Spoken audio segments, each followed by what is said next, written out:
록히드 마틴의 로비를 받아 구체적으로 1억대 편의를 제공받았다는 의혹 얼마 전에 불거졌었죠. 이 문제 한번 다뤄보겠습니다. 김관진 전 안보실장이 자꾸 잊혀지는 것 같았어요. 이 문제에 관한은 국내 최고의 전문가 정의당 김종대 의원 나오셨습니다. 안녕하십니까? 예, 안녕하십니까? 예. 김관진 안보실장 얘기하기 전에 요 얘기를 모시긴 했습니다만 갑자기 어제 불거져 나온 뉴스 수방사가 네.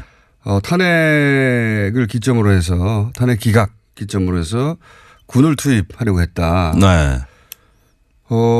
그런 제보를 이제 군인권센터에서 받고 지금 원론적인 수준입니다. 아직은 원론적인 수준이라기보다는 기본적인 수준의 정보 회의가 있었다. 그런 얘기가 나왔다. 예.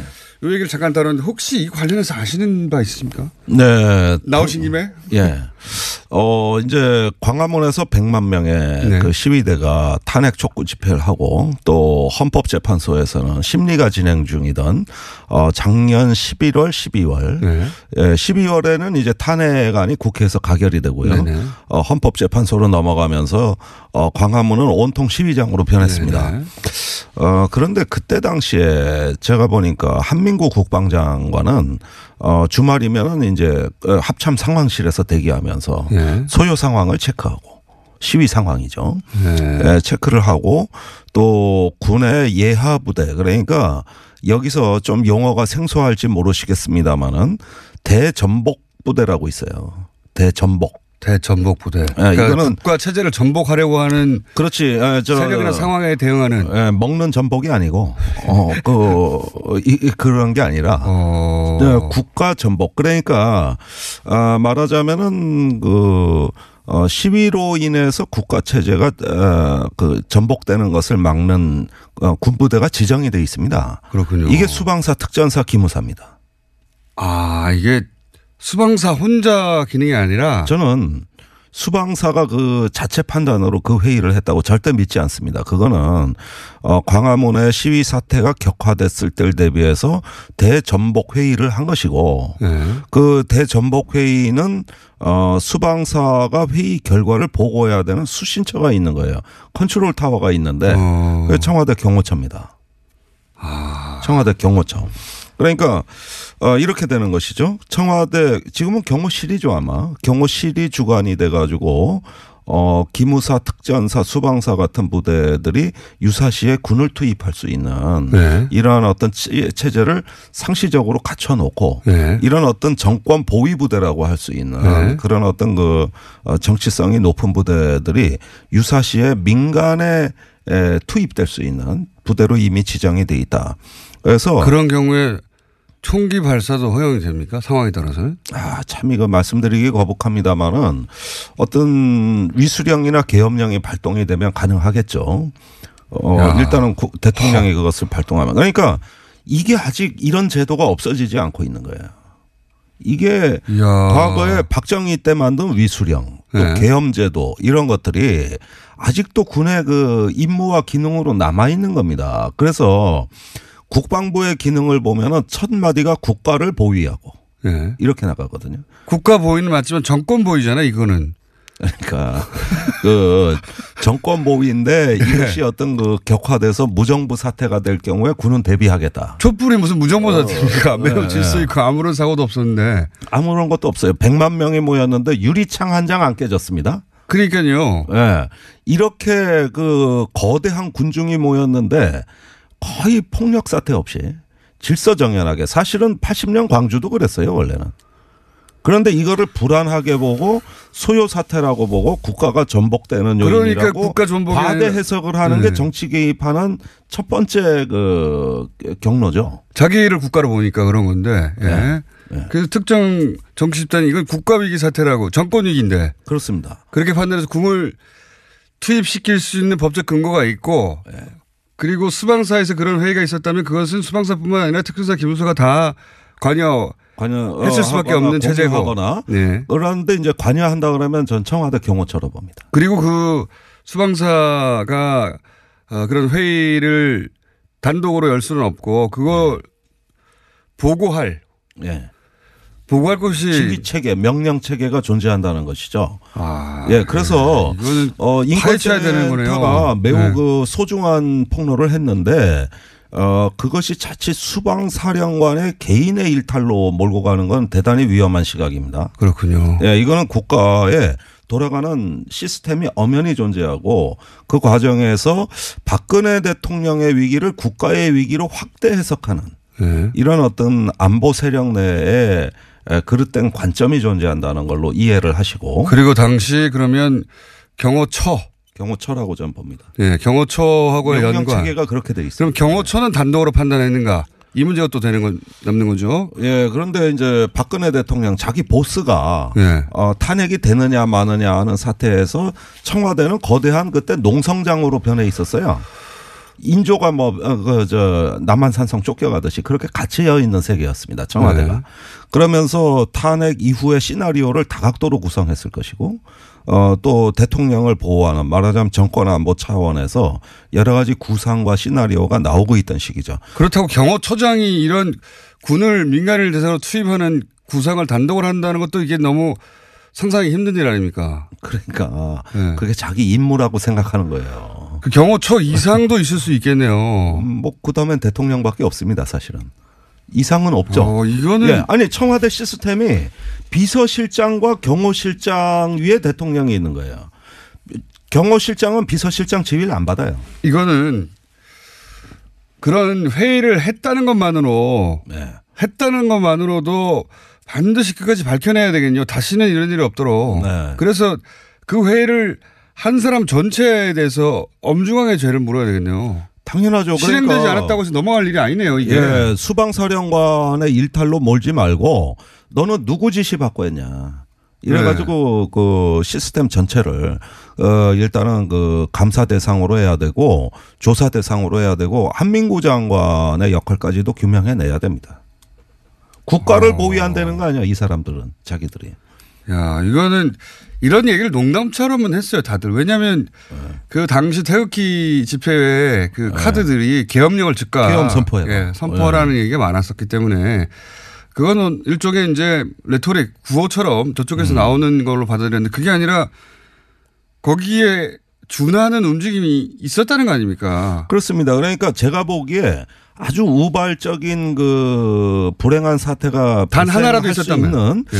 이런 대목은 뭐냐면은 당시 주말 시위에 대해서 법원에서 그 청와대 근방까지 행진을 허용했어요. 그렇죠. 점점점 그 접근 거리가 짧아졌죠. 예. 예. 그래가지고 그 총리 공간 앞까지 갑니다. 예, 예. 거기가 이제 청와대 초입이에요. 맞습니다. 그 앞에까지 가는데 만약에 그때 법원이 그 행진을 허락하지 않고 시위대는 행진을 시도하면서 예.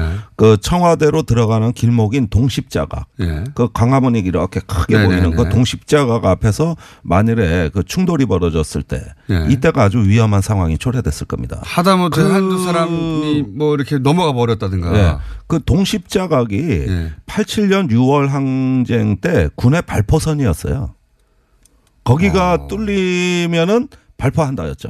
그런데 당시에 그 지점이 뚫리지 아니하고 예. 그 군에선 발포가 없이 된 건데 그때 이번에 수방사와 했던 유사한 회의가 있었던 겁니다.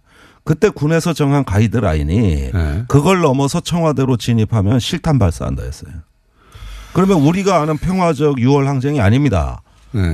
그때는 전혀 다른 양상, 뭐 4.19 혁명 비슷한 양상이 됐을 거예요. 그렇죠. 예, 이번에도 그러면 군은 대단히 똑같은 불행한. 판단을 한 거네요. 그런데 이번에 공교롭게도 법원이 아니 그 행진 안 한다는 게 말이 되냐 하고 허락을 해 주니까 법원 판결을 받고 그 동십자각을 넘어선 것이죠. 예. 그래가지고 그 총리 공간 앞까지 진출을 했는데 거기서 저지선이 이제 형성이 됩니다. 경찰 위주로 돼가지고 그런데 그 만약에 법원이 그걸 허용하지 않았다면은 또 사태는 어떻게 전개됐을까?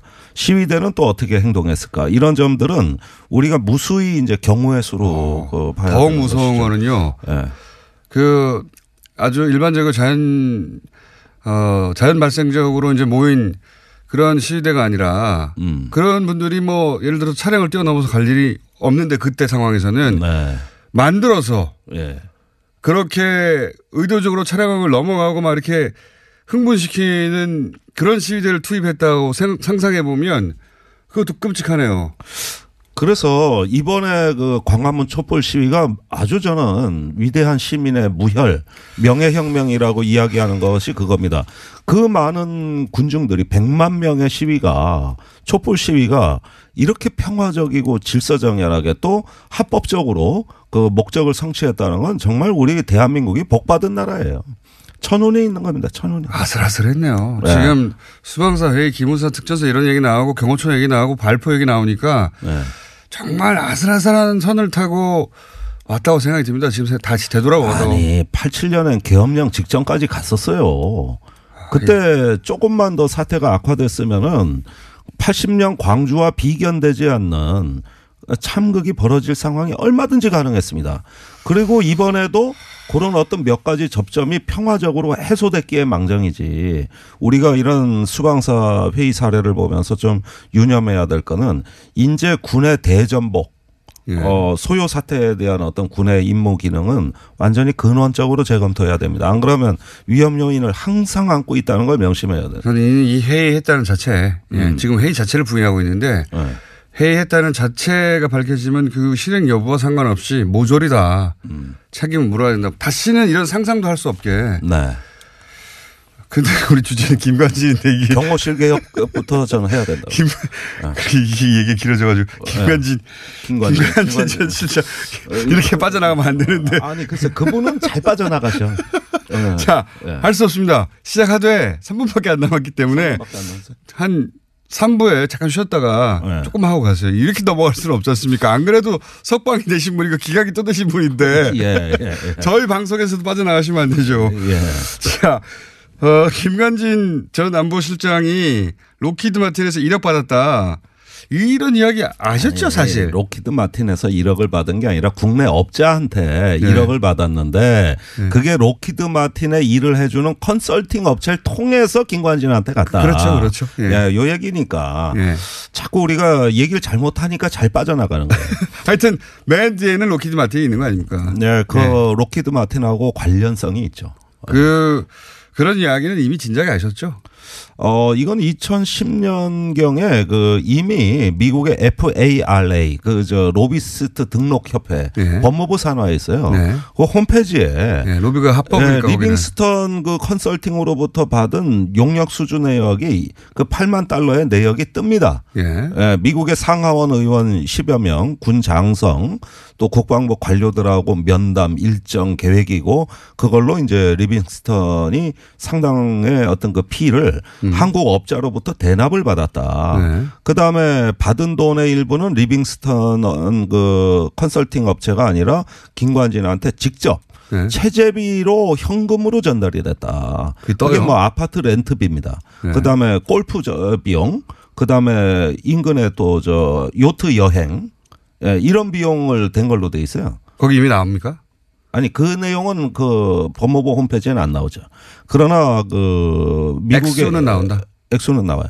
그러니까 이런 것들을 지출한 내역을 밝히게 돼 있단 말이죠. 등록을 하는 로비 단체니까.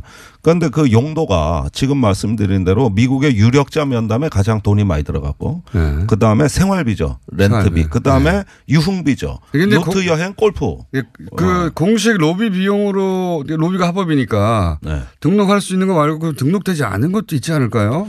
그러니까 왜 그 한국의 철강 회사 사업을 하다가 미국 건너간 사업가가 김관진한테 이 돈을 댔을까? 그러니까요. 그 배경이 핵심이거든요. 그렇죠. 왜 그런데 줬냐? 둘이 아는 사이냐? 그 업자가 원래 김관진하고 잘 지낸 사이냐? 아니에요. 전혀 아닙니다. 그 업자를 김관진한테 소개해 준 제3의 인물이 또 존재하는데 이분이 이제 건설 브로커를 하는 국내 이모 씨로 돼 있고 육사 38기 출신의 예비역 중령으로 그 재향군인의 군인공제회에 어떤 자금을 움직이는 능력을 가진 일종의 에이전트 브로커입니다. 자세히 하시는군요. 예, 그분이 나중에 군공사를 수주해서 김관진 당시 전 합참의장이 장관으로 왔을 때 특혜를 받습니다. 아하, 그렇게도 연결이 되고. 그렇습니다. 세상에 공짜가 없는 법이니까요. 공짜 없죠. 그러니까 김관지 그 재향군인회나 군인공제회 같이 이렇게 예비역 그 장교들의 어떤 그 스폰을 받아서 어떤 차기 장관감으로 관리된 사람이에요. 김관진은. 요거 말고도 또 다른 혹시 지금은 밝힐 수 없지만 사례들이 있습니까? 아니 뭐 이런 스폰서로 얽힌 그 사회 내막은 복잡하지만 제가 그 대통령이 있군요. 당시에 박근혜 대통령이 예. 김관진 장관이 이제 부임하고 난 뒤에 아니 점점 재밌어지는데 왜 라키드에 관심을 갖게 됐는가? 왜 이 내막은 정의당 김종대 의원과 함께 김관진 전 안보실장 1억대 로비 관련해서 이 로비에서 그칠 일이 아니라 사실은 김관진 전 안보실장으로 인해서 박근혜 정부에서 벌어진 일이 뭔가 이걸 따져봐야 되는데 2부에서 저희가 김관진 전 실장 이후 1억대 로비의 뒤에 있다고 하는 로키드 마틴 그 로키드 마틴 제품이 크게 증가했다. 네. 예, 요게 중요한 거죠. 예. 실제 크게 증가했습니까? 네, 거기서 한 가지 말씀드릴 건 뭐냐면은 라키드 무기를 산 것이 그럼 잘못된 것이냐. 좋은 무기 사야죠. 좋은 무기는 사야 돼요. 저는 그 점에서는 좀 우리가 오해하지 않았으면 좋겠는 게 예컨대 김대중 정부 때는 전부 보잉사 제품입니다. 뭐 F-15K 아파치 헬기 샀다 하면 다 보잉사였어요. 그 다음에는 이명박 박근혜 정부 때는 전부 라키드입니다. 그 라키드와 보잉은 1, 2위 업체로 한국에서 10년 단위로 패권이 서로 임무교대 패권이 교체돼 왔어요.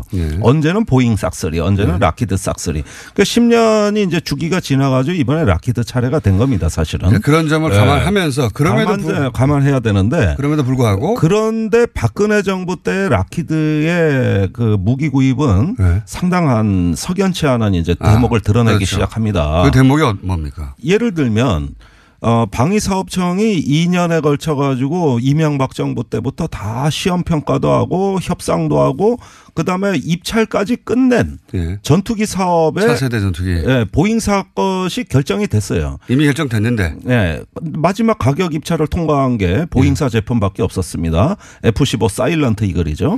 그런데 이거를 완전히 두들겨 없고 없다는 거는 아무리 봐도 정상적인 과정이 아니었다. 그럼 앞에 2년간 해왔던 건 다 무효란 얘기인데.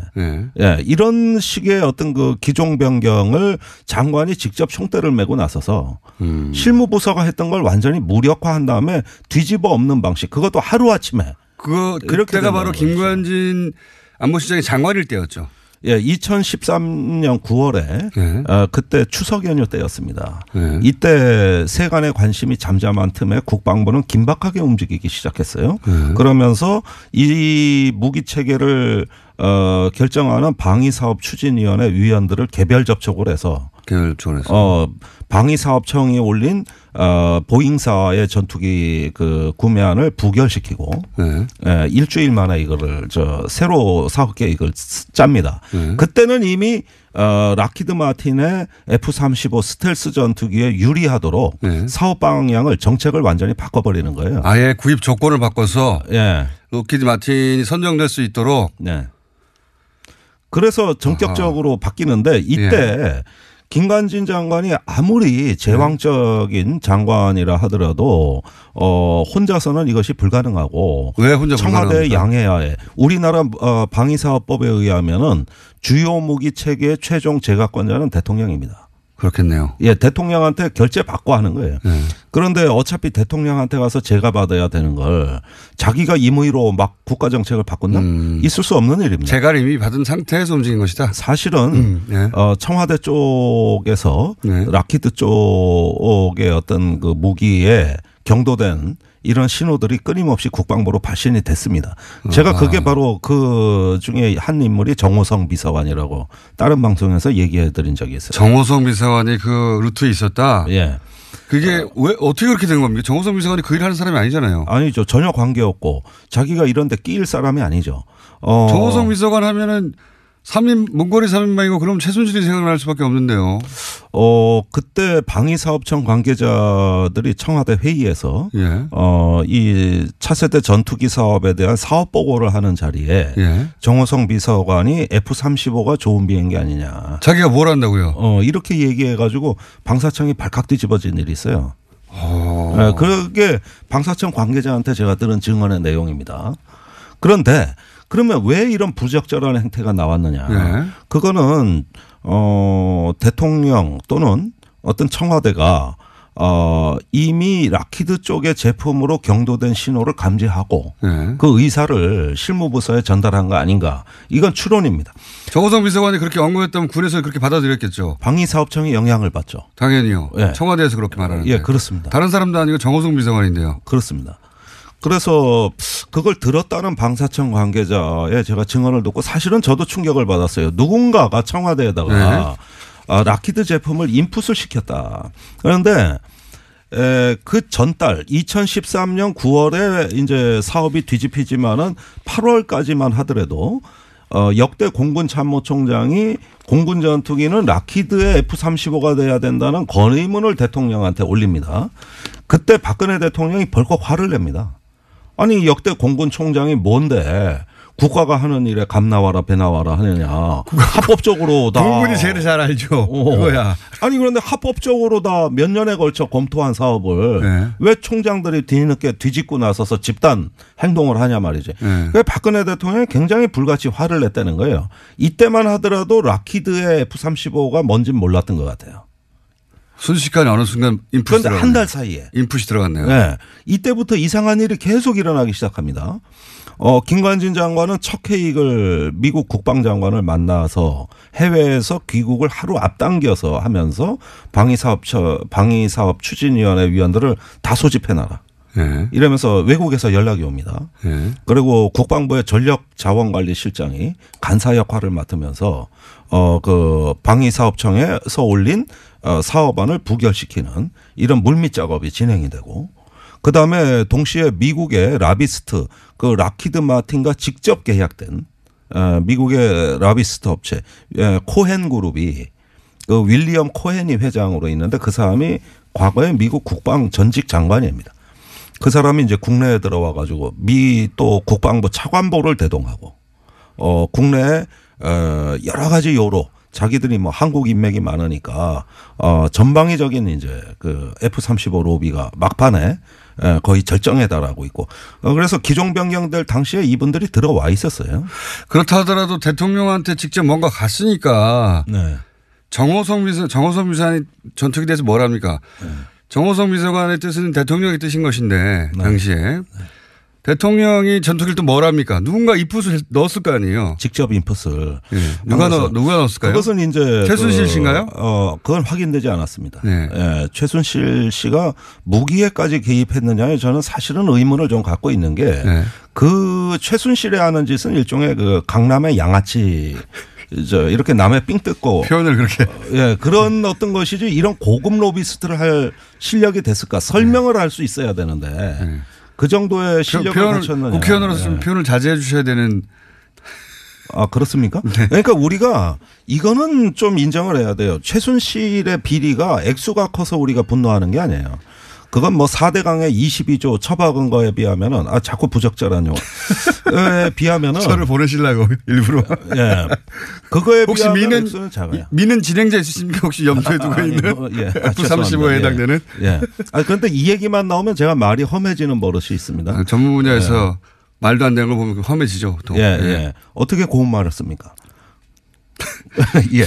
그러니까 그래서 이런 일까지 할 만한 고급 인력이 아니다 이렇게 보시는 거잖아요. 그러니까 그 수법이 이건 진짜 강남의 양아치들이나 하는 짓이라는데 문제가 있는 것이지 수법 자체 그 문제에 분노한 것이지 액수로 따지자면 과거 역대 대통령의 그 천문학적 비자금이나 권력형 비리에 비하면은 결코 뭐 압도하는 규모는 아니에요.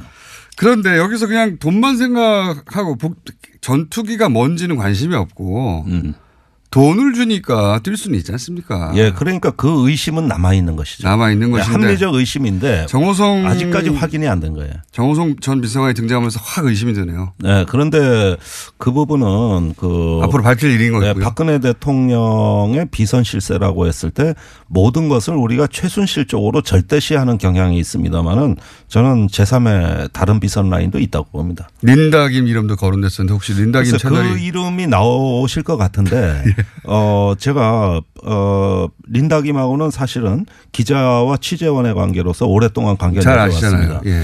그래서 이 부분도 확인을 해봤고 예. 또 상당 부분은 사실이라는 것도 확인을 했어요. 사실이라는 거는 그 채널이 존재했죠. 그러니까 린다김 채널도 당시 존재하긴 했다. 예, 존재했습니다. 아하. 그러면 린다김 씨가 당시 뭐 이 목적인지 아닌지 하고는 무관하게 청와대도 왔다 갔다 했다는 얘기도 있었는데 분명히요. 그거는 이제 대통령 선거가 끝나고 예. 당선자 신분일 때 예. 박 대통령 자택에서 예.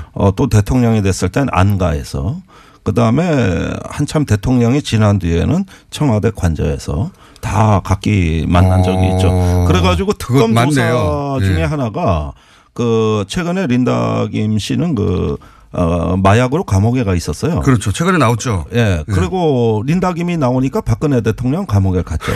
예. 둘이 앞서거니 뒤서거니 해가지고 감옥의 선후배 관계가 됐단 말이에요. 네. 같은 서울구치소였어요. 네. 예. 그런데 그 와중에 특검이 린다김이 수감된 그때 대전 인근의 그 교도소로 찾아가서 박근혜 대통령과의 관계에 대해 가지고 비공식적으로 조사한 일이 있습니다. 조사했는데 뭐가 나왔나요? 특검이 가가지고. 뭐가 나왔습니까? 그런데 조사 결과는 우선 린다김 씨는 특검의 조사에 응하지 않겠다 하면서 면회를 거절했고, 그 뒤로 몇 번 특검이 시도를 하다가 내린 결론은 뭐냐 하면은 로비의 정황은 확인되지 않으나 박 대통령과의 개인적 친분 관계는 맞다. 거기까지는 맞다. 네, 맞다. 그러면 자, 오늘 나온 얘기만 정리하면, 린다김이 로키드 마틴의 채널이었던 건 맞다. 예, 그건 맞습니다. 그건 맞다. 예, 그런데 지금 규명이 안 되는 것은 그것이 얼마나 결정적이었느냐 문제예요. 예. 알겠습니다. 그러니까 린다김이 로키드 마틴의 채널이었던 건 맞다. 박 대통령과 사적 관계가 오랫동안 있어서 청와대를 드나드는 것까지도 맞다. 네. 그리고 박 대통령이 갑자기 로키드 마틴으로 선회한 것까지도 맞다. 네. 근데 이 연결고리가 과연 결정적이고 유리했느냐는 모르겠다. 네, 그건 모르겠다. 연결고리가 아주. 아니, 자, 그러면 종합을 해서 간추리면 예. 박근혜 대통령이 불과 8월까지는 이 전투기 사업에 대해서 잘 모르다 9월에 뒤집히었을 때 예. 뭐 정호성 비서관의 이상한 말이 나왔을 때 그 한 달 사이에 가동된 라인은 3개로 종합이 되는 겁니다. 3개. 예. 첫째는 첫 케이크를 국방장관과 김관진 라인이죠. 김관진 라인. 정부 측에서 미국이 아예 정부의 정책으로 F-35 구매 압력을 넣은 거. 3트랙이네요. 네. 네. 그래서 김관진이 급해진 거예요. 네. 예. 그래서 미국 국방장관만 만나고 오면은 사람이 좀 이상해졌어. 그래가지고 갑자기 막 뒤집고. 예. 자, 이게 첫 번째고. 예. 두 번째는 미국의 로비스트를 향한 어떤 국내의 무기 로비. 직접 미국 로비스트들이 국내에 들어왔었죠, 그때. 그때 아까 제가 말씀드린 윌리엄 코엔이 그 중에 한 명입니다. 이 사람들은 거액의 로키드로부터 용역 수주를 받은 사사람들이에요. 직접 용봉들이고. 그렇습니다. 직접 용봉. 한국의 인맥이 가장 두터운 층입니다. 그다음에 세 번째는 그림자 권력. 비선 라인이죠. 그게 이제 린다김이냐 아니냐는 특정할 수 없으나 예. 린다김이 당시 채널이었던 건 맞다까지 말할 수 있습니다. 예, 그거는 맞습니다. 예. 그건 확인하신 거죠. 아니 뭐 본인한테.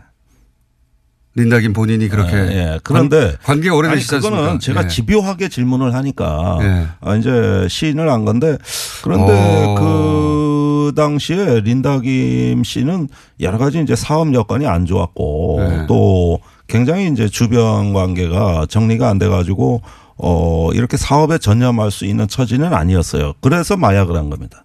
원래 안 하시던 분이거든요. 그러다가 이제 감옥에 간 거고. 그래서 정권 후반부에는 접촉이 안 됐죠. 박근혜 대통령하고. 그러니까 제가 생각하기에 약간의 공백이 보이기 때문에 이것이 결정적이라고 이야기하기는 좀 망설여집니다. 혹은 린다 김으로부터 혹시 여기 정호성 비서관이 등장한 걸 보니까 이건 추론입니다. 린다 김이 그렇게 약간의 공백이 생길 때 누군가 토스 받은 거 아닙니까? 예. 그렇게 추정할 수도 있겠네요. 물론입니다. 그리고 정권의 이제 전반기의 주요 무기 도입 사업이 마무리됨에 따라서 예. 이후에는 특별한 역할이 없어도 저절로 굴러가는 락히드로 이런 상황까지 됐으니까 길을 뚫어버렸으니까요. 예, 길은 이제 뚫렸으니까 예. 그런 점에서는 초기 과정에서의 몇몇 모종의 역할을 우리가 주목할 수밖에 없는 것이죠. 이거 린다 김으로부터 직접 확인했다고 하니까요. 본인이 로키드 마틴의 채널이었던 건 맞다라고 직접 인정했다는 거죠. 그거는 이번 박근혜 정부에서도 채널이었다는 거는 인정을 했는데 원래 린다 김 씨는 락히드하고 수십 년 관계예요. 전 세계 로비스트 중에 린다가 모르는 사람은 없어요. 제가 그건 여러 차례 확인을 했던 사항이죠. 그런데 박근혜 대통령하고 연결되고 그 시점 하필 로키드 마틴으로 선회하는 거하고는 연결해서 처음 얘기하고 있는 거죠, 지금. 근데 결정적인 역할인지 아닌지는 모르겠다, 거기까지. 그건 모르겠다. 그래서 오늘은 특검이 당시의 조사의 관심사항 중에 하나가 이것이었는데. 그죠, 이거는. 결국 밝혀지진 않았어요. 왜냐하면 방사는 액수가 어마어마하지 않습니까? F-35가 그래서 덩어리가 얼마짜리입니까, 이게? 7조 8천억 원입니다. 7조. 네. 그런데 그건 비행기 구매 비용만 그렇고 그 뒤로 업그레이드하고 후속 군수 지원하고 해가지고 그 땅 짓고 헤엄치는 후속 사업들이 락히드로 갈 수밖에 없는 이게 계속 이어지는데 그렇죠. 그게 곱하기 3이라 이겁니다. 그러니까 곱하기 3. 대개 무기 도입보다 무기 운용 비용이 3배가 더 들어요. 일단 샀으니까요. 네. 일단 샀으니까. 아니 우리가 프린터 하나 공짜로 준다 그래 넝큼 받았는데 그다음에 토너 안 사고 100입니까? 그거죠. 계속 그 토너 사줘야 돼요. 그러니까 공짜인 줄 알고 좋아했지만 아니잖아요. 그런데 이건 공짜도 아니지만 그 뒤에 또 논한다 그러죠. 그런 사업들이 기다리고 있는 것이죠. 의원님? 네. 당분간 자주 나오셔야 되겠는데요? 왜요? 오늘 스토리가 아주 순도가 높습니다. 5분만 하고 가려고 그랬더니 오늘 빵빵 터지고 가시네요. 그래요? 워낙 바쁘신 분이지만 또 자세히 알고 보면 그렇게 바쁘시지도 않습니다. 아니 또 말씀을 고렇고름 하시면은 제가 몸값이 또 자꾸 올라가다가 군인권센터도 그렇고요. 이니스도 팔로업이 계속 될 것 같고 로키드 마틴도 오늘 다 한 얘기는 아닌 것 같아서 조만간 다시 모시겠습니다. 알겠습니다. 지금까지 정의당 김종대 의원이었습니다.